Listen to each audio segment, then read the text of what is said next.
Join అవుతారు. To start with Krishnanjaneyulu గారు, ఈ కేసు ఏమన్నా ఉపయోగపడే కేసా అండి? నల్లపాడు ఆయన మిర్చియార్డ్కి వెళ్ళాడు, మిర్చియార్డ్లో ఏదో మాట్లాడే ప్రయత్నం చేశాడు.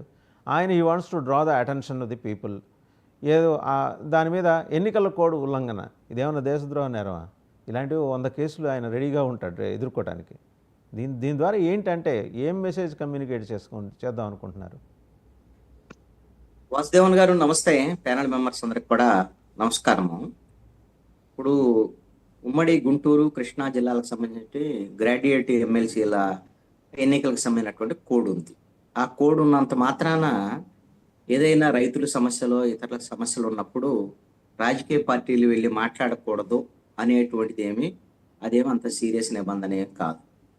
ఒక ముఖ్యమంత్రి లేక మంత్రో ఏదైనా సరే అధికారికమైనటువంటి ప్రకటనలు చేయకూడదు అనేటువంటిది ఈ కోడ్ కొట్టేస్తుంది తప్ప, ప్రతిపక్ష నాయకుడిగా ఉన్నటువంటి జగన్మోహన్ రెడ్డి రైతుల సమస్యల మీద ఉదాహరణనో లేకపోతే ఒక నిరసనమో లేకపోతే వాళ్ళ సమస్యలు తెలుసుకునేటువంటి ప్రయత్నం చేయడం అదేమి నేరం కాదు. దాన్ని నేరంగా చూపించటము, ఆయన వైఎస్ఆర్ కాంగ్రెస్ పార్టీ కండవ వేసుకున్నాడని ఎన్నికల కోడ్ను ఉల్లంఘించారని కేసు పెట్టడము, ఆయన భద్రత కల్పించకుండా పోలీసులు వ్యవహరించటము, ఇవన్నీ కూడా ప్రభుత్వము వైఎస్ఆర్ కాంగ్రెస్ పార్టీకి ఒక రకంగా వాళ్ళకు ఉపయోగపడేటువంటి విధంగా చేసినటువంటి అంశాలు. ఎందుకంటే జగన్మోహన్ రెడ్డి రైతుల తరఫున మాట్లాడుతున్నారు. రైతులకి ఈ ప్రభుత్వము మిర్చి రైతులకు సంబంధించినటువంటి సమస్య పరిష్కారానికి ఈ ప్రభుత్వం ఏం చేస్తుంది అనేటువంటి విషయాలను వీళ్ళు చెప్పుకుంటే బాగుండేది. దాన్ని డైవర్ట్ చేసేటువంటి విధంగా ఆయన భద్రతకు సంబంధించినటువంటి అంశాల మీద, ఆయన కోడ్ ఉల్లంఘించారనే దాని మీద, అదేవిధంగా వైఎస్ఆర్ కాంగ్రెస్ పార్టీ ప్రభుత్వం 5 ఏళ్ళు ఉన్నప్పుడు రైతులకి ఏం చేశారు, మిర్చి రైతులకి ఏం చేశారు అనేటువంటి విధంగా వీళ్ళు మాట్లాడటం, ఇవన్నీ కూడా డైవర్ట్ పాలిటిక్స్ లో భాగమే. ఆల్రెడీ 5 ఏళ్ళు వైఎస్ఆర్ కాంగ్రెస్ పార్టీ ప్రభుత్వానికి సంబంధించి ప్రజలు తీర్పు ఇచ్చేశారు. ఆల్రెడీ వాళ్ళు 151 నుంచి 175కి వెళ్ళాలనుకున్నారు. 151 నుంచి 5 మధ్యలో పోయి 11 మిగిలినటువంటి పరిస్థితి. దీంట్లో అనేకమైనటువంటి సమస్యలకు ప్రజలు తీర్పు ఇచ్చేశారు. ఇప్పుడు వైసీపీ గవర్నమెంట్లో అలా ఉంది ఎలా ఉంది అని వీడు చెప్పుకుంటే కుదరదు. 8 నెలల కూటమి ప్రభుత్వంలో మీరేం చేశారు మిర్చి రైతులకు సంబంధించినటువంటి అంశాన్ని చెప్పాలి. నిన్న జగన్మోహన్ రెడ్డి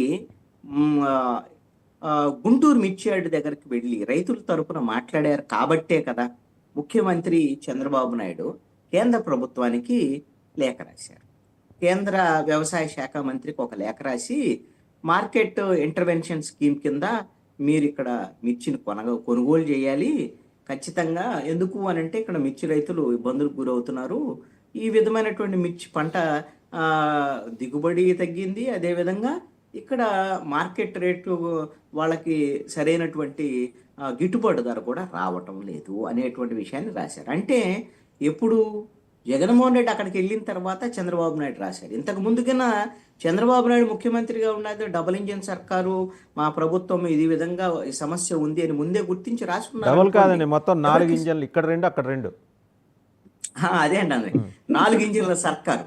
ఇప్పుడైనా సరే పోనీ ఈయన రాశారు, రాసిన తర్వాత అక్కడ కేంద్ర వ్యవసాయ శాఖ మంత్రిగా ఉన్న శివరాజ్ సింగ్ చౌహాన్ ఏమైనా చంద్రబాబు నాయుడు గారు మీరు లేఖ రాశారు, వెంటనే మేము మిర్చి పంటకు సంబంధించినటువంటి మేము కొనుగోలు చేసేస్తాం మార్కెట్ ఇంటర్వెన్షన్ స్కీమ్ కింద ఏమైనా ఆయన ప్రకటన చేశారా? లేదు. మరి ఒకవేళ చేయిస్తారా? చేయించాల్సినటువంటి అవసరం అయితే ఉంది. ఇది ఒక రకంగా మరి జగన్మోహన్ రెడ్డి గారు మరి ఆ సమస్యను ఎత్తి చూపకపోతే ఈ ప్రభుత్వం స్పందించేది కాదు కదా అని అనుకునేటువంటి అవకాశం ఉందిగా. ఖచ్చితంగా ఇలాంటి సమస్యల మీద ప్రతిపక్ష పార్టీ మాట్లాడాల్సినటువంటి బాధ్యత వైఎస్ఆర్ కాంగ్రెస్ పార్టీకి ఉంది.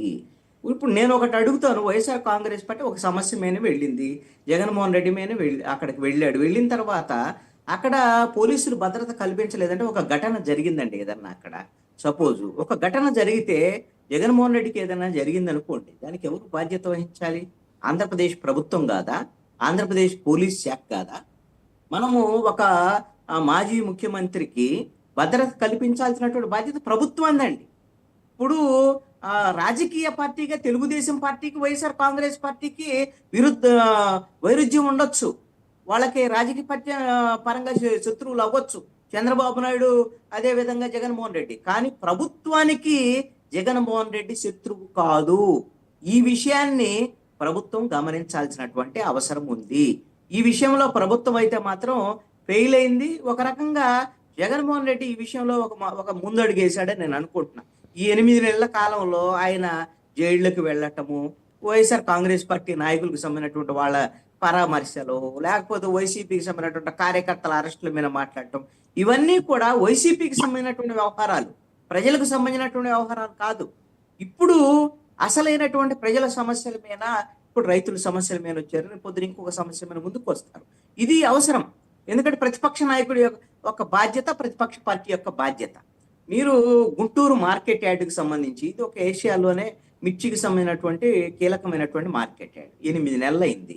ఇంతవరకు గుంటూరు మార్కెట్ యార్డుకి సంబంధించినటువంటి పాలక కమిటీని వేయలే, అక్కడ చైర్మన్ని కమిటీని వేసి ఉండలే. వేసి ఉంటే వాళ్ళ సమస్యలు ఏంటి అనేటువంటి దాన్ని ప్రభుత్వం దృష్టికి తీసుకెళ్లే వాళ్ళు ఆ కమిటీ. ప్రభుత్వం ఏమన్నా మరి అప్పుడని కనీసం స్పందించేదానికి అవకాశం ఉండేదేమో, కానీ అలాంటి ప్రయత్నం చేయలేదు కదా, అదొక వైఫల్యం. అదేవిధంగా ఇప్పుడు మిర్చి రైతులే కాదు, మిగతా రైతులు కూడా ఇబ్బందులు